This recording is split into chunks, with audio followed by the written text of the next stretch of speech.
Okay, so we're going to start with, this is the video for the single pinch pot method, so if you're not doing anything too tall or a little container, this is the method for you. So what you need is like what you're going to be working on, like what you're going to store your project on. So for me, this is just a piece of like scrap floor tiling that we cut up so that I could use the extras for these boards. Then you're going to need some clay, and the amount of clay you need really just depends on what it is you're making, how big you want it to be. So I'm going to make like a little llama guy for mine. So I'm going to cut out kind of a big-ish chunk. And when you're cutting your clay, I just have my butter knife, and I'm just going to kind of cut out a cube of clay. And that's pretty good for the start. This will make a pretty big pinch pot. And notice I'm closing this up right away. I'm not letting any extra air get in there. And then I'm just going to start getting this into a circle to start with. So quite forcefully using the curves of my hand to get it into a nice ball.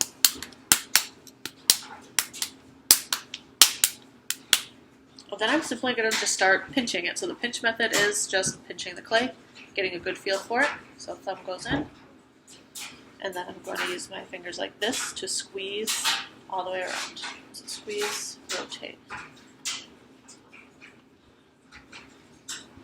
You don't want to like do this on the on the table and like squeeze, and then you end up with a flat butt that you can't control the shape. So we're going to keep it in our hands while we just start to gradually open up this ball of clay. So I'm just rotating and overlapping. You see my little finger marks? So I'm kind of using those as my guide as I go. And then just slowly moving up the form, because I do want to try to keep this even throughout. So keeping the same pressure, the same kind of rotation. So that's my start. It does have lots of finger marks on it. And I'm now just going to go through and feel like where is it a little thicker and just kind of squeeze things to make it consistent. This will make my job much easier if I do this now while my clay is soft and malleable than trying to fix it later. This is something I'm looking for in terms of craftsmanship, is that it is even throughout. This will reduce cracking, so if you have a nice even piece, you should not get any cracking while it dries. And it just makes your piece, you know, it is a functional piece, so you don't want things to be super heavy. So I'm just going through now, gently kind of. Do the rim. I'm not too worried if my rim's uneven at this point, like if it's taller and lower. I'm just worried about the thickness right now.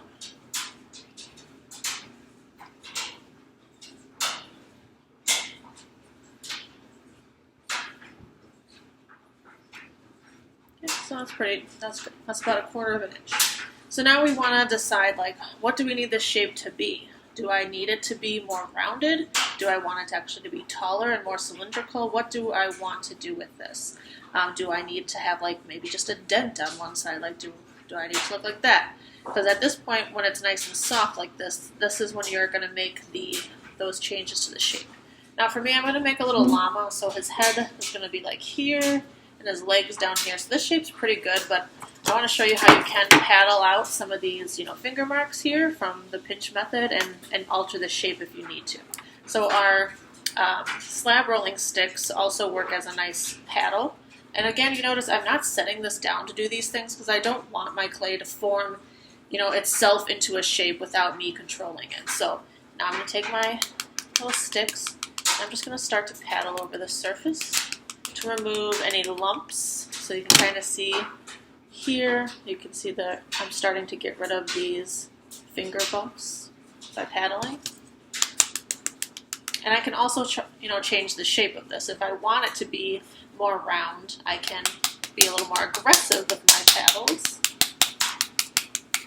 and kind of round that back out. But what this is also doing, though, take note that as I push the clay down to round it, it's getting thicker on the inside, so I might want to come back later and thin that back out. So just kind of think of these things. You know, this clay isn't disappearing, it's just getting compressed into a different area.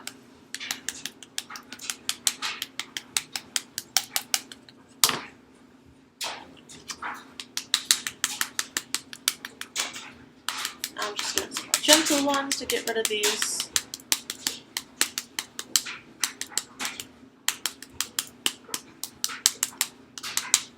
So just worrying about the shape right now.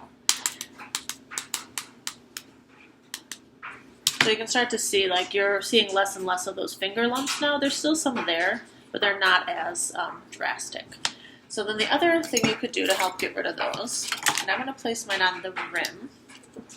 You can take the rib tool that we made, and you know, whenever you hold a rib tool, your thumb is here, these two fingers, and you create a curve so that you're actually scraping things away. So I'm just going to drag this kind of gently because I don't have any big marks, but just trying to get any of those tool marks away. It's going to start taking some clay off. You can just wipe it as you go. And like here I have some creases, you see those? So then I'm going to, you know, going with the shape of my pot, a little curve. Now I shouldn't be adding like more lumps to this. What I'm trying to do is eliminate any lumps and creases and wrinkles in the clay. So be sure you're taking any excess clay off as you go. And it's not going to be perfect on day one. You know, we're just trying to get the shape how we want it.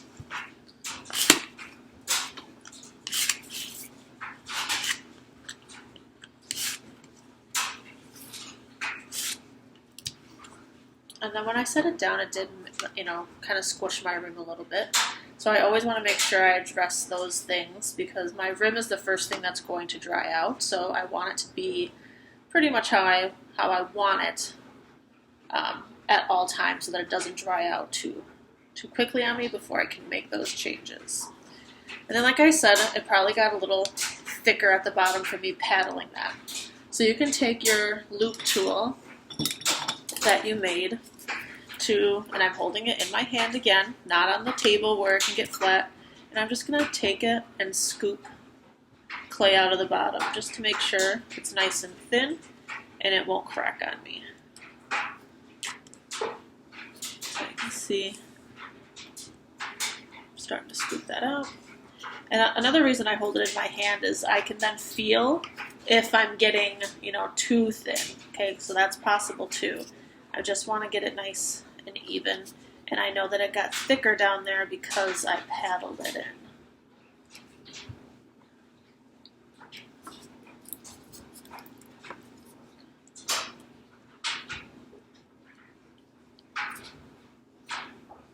And all these little things that you're scooping out, I would just put them right back in put it in your slip container, and these will just help grow your slip throughout the semester so that hopefully you don't have to make it more than once. If you start getting more clay, you just add a little more water to your slip, and that will help turn it into some nice, you know, the right consistency slip that we need. So the first day or first couple days, we want our clay to stay nice and soft until we are happy with the shape and the thickness of our piece. Okay, because if it gets too hard, we're not going to be able to change the shape or remove clay from the inside.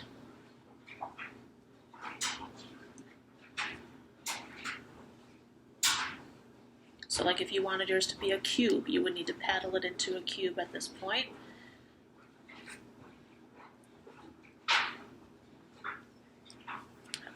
So I'm just working to thin that out. And then you see it has created some tool marks that ideally I can just smooth away while the clay is soft with my hand.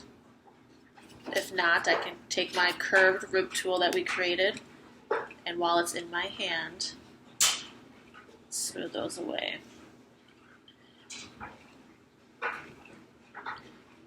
And that's taking off quite a bit of clay too, so I go ahead and scrape that off. And this might be when you might want to adjust how you cut your rib tool. Maybe you need it to be, you know, narrower on one side so that you can get it into some of our smaller curved pots. But again, keeping it in your hand as often as you can, especially if it's going to help maintain the shape you're going for. If I wanted a square pot, then yeah, I could set this down and let it sit, that's going to help it be a square. But that's not what I want. All right, so I have pretty smooth on the inside. Again, it's not perfect, but I do want to fix this rim. Just so it's nice and thin, especially on the part that everyone's going to see, which is the rim. Okay? Now, I'm not worried that it's not even. When this is stiffer, my clay is stiffer, I can take my knife and cut it down. If I tried to cut it now, it would just totally manipulate my shape. So now, I can start doing some attachments. So I'm now going to set it down now that I kind of have the shape. Okay. So I'm going to need a little more clay. And then this is just where like your personal choice comes into play about what you're adding, how you're going to create textures and things like that.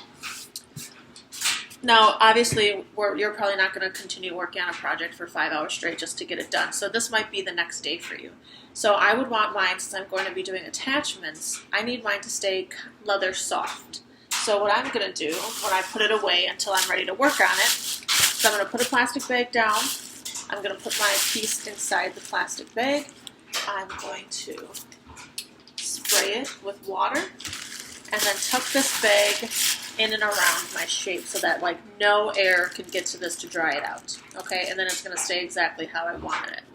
Now, if my designs are based mainly off of carvings, you're going to want to let yours get leather hard when you're ready for that stage. So I would recommend wrapping it without any water and maybe opening it for like an hour a day or so till it does get leather hard.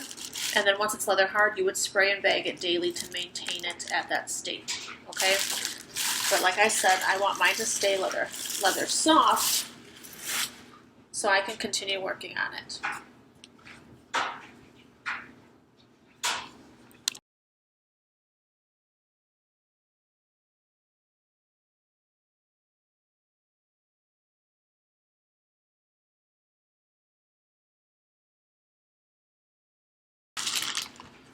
Okay, so I'm going to start trying to add, like, roughing out the llama head and his legs while my clay is still nice and soft. So I'm just digging out some extra clay here that I'm going to need, closing up my bag, and start sculpting some things. So for the head and neck, I'm just going to roll, like, a thick-ish coil.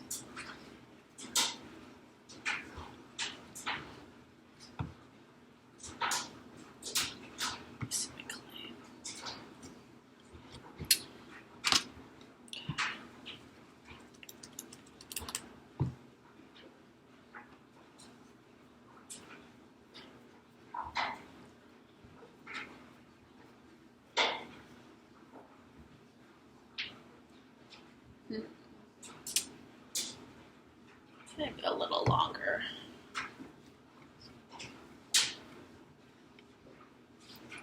So maybe like that. And then I'm going to attach this to my clay. But I'm going to like just take a little notch out. Because again, I don't want to add extra weight if I don't need to. So I'm going to try to create like a little notch,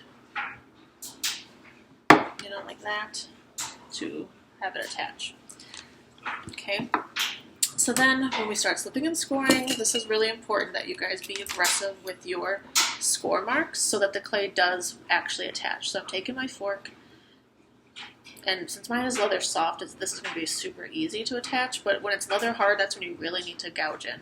So I got these really nice, deep score marks for where it's going. You also need to score what's going there. And then dip your fork in your slip, get some of that wet slip, and then add it on here too, like your glue.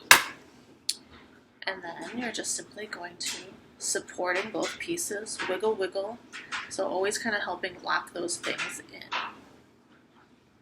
to your piece. So now I have scored, slipped, sticked. I want to smooth. So I'm going to take just the back of my nail, or one of your rounded edged popsicle sticks and just take a little bit of that clay and blend it into your piece.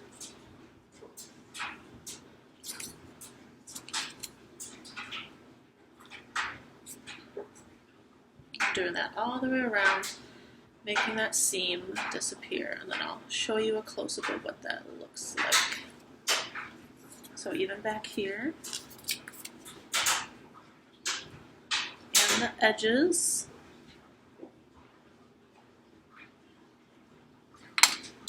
Okay, so now it's attached, but I have these tool marks that, they're not very aesthetically pleasing, right? So while supporting it, I'm going to just take my finger and kind of blend those away while my clay is still nice and soft.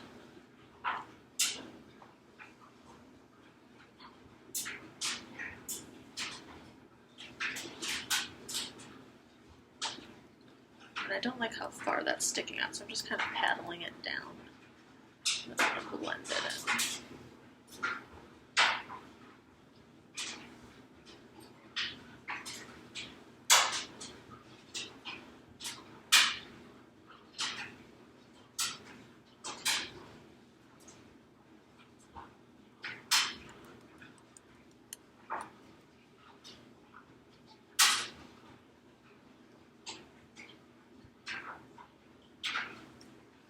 Okay, and I'm not going to attach the head today because this is, pretty soft. So is my clay. I do want it to stiffen up a bit, but I could kind of rough out some.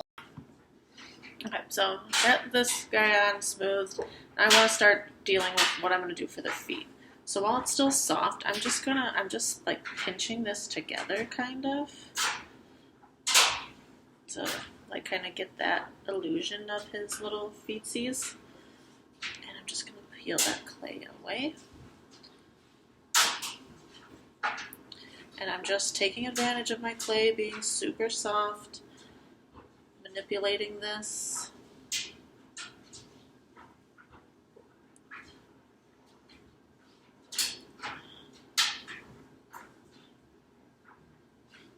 See, it's starting to get that back foot. I didn't really have enough for here. So here I'm just going to slip and score like a little chunk of clay. So I scored here, got some slip, attaching this little clay, and then smoothing it on. Now I can only be this, like, I guess, reckless with attaching things when my clay is this soft. So my clay, like, I can still totally bend this shape. So, I mean, there's good things to that and bad things. Like, it's hard to move it around without messing up its shape, but also I can really work with adding clay and changing the shape very easily.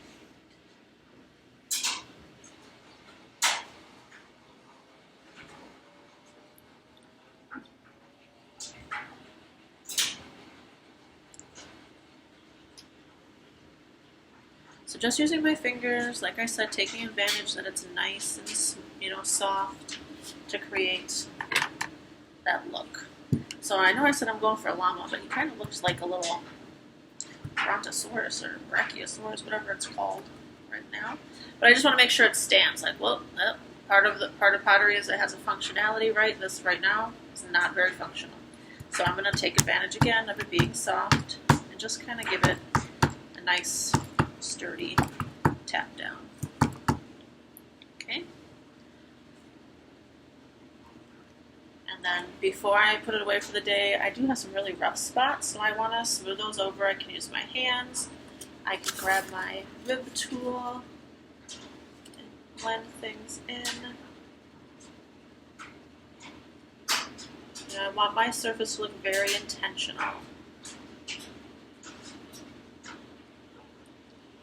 So make sure you always are kind of looking at it from all angles. I could still paddle this.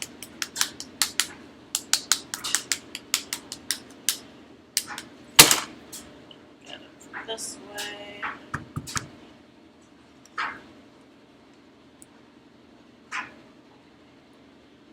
Just kind of work out some of those big lumps, okay?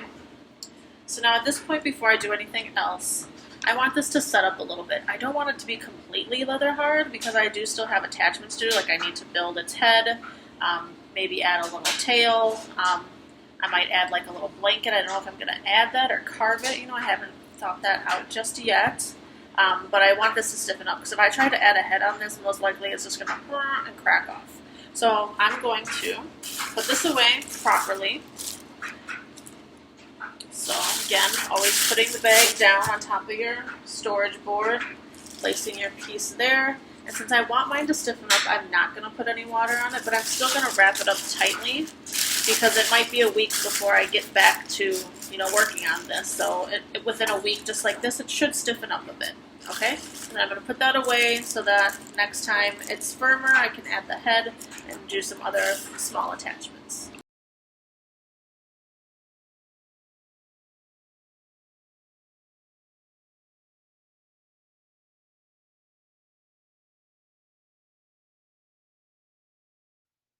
While your piece is still leather soft and before you're going to add any last minute attachments, you want to do a little cleanup. So I recommend just using your finger and kind of smoothing over any of those lumps and bumps. You could dip your finger in a little bit of water to help glide over those things.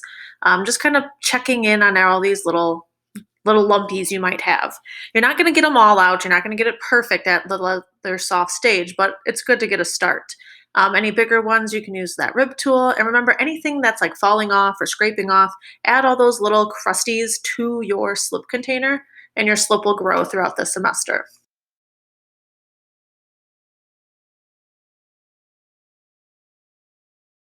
So we got it a little cleaned up. We're going to do some last minute attachments. So I'm just pinching out some ears.